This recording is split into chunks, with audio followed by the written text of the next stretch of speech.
هلو everyone، انا ميس ندى وانت بتتفرج عليا في اول فيديوهات الجولي فونكس. الجولي فونكس اتفقنا ان هو بيتكلم عن صوت الحرف. الجولي فونكس بيتقسم لمجموعات. طيب هنتكلم النهارده عن اول حرف في مجموعة الجولي فونكس، هو حرف الاس.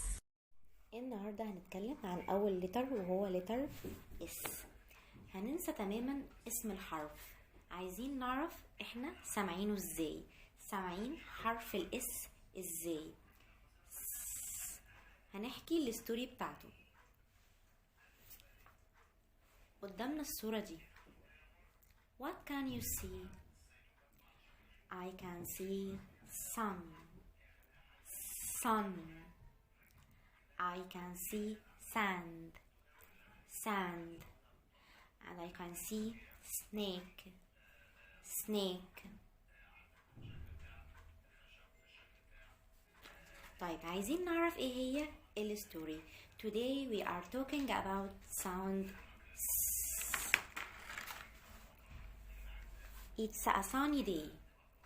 A boy takes his dog for a walk.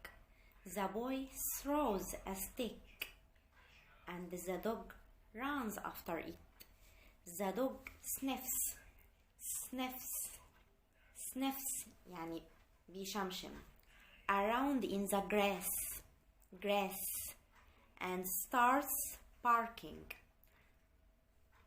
A large spotty snake. وبكده في نهاية الفيديو هنكون عرفنا ايه هو ساوند حرف الاس، وهو س، زي كلمة sun, store, sand, snake, salt. وبكده نكون خلصنا اول فيديو من فيديوهات الجولي فوني.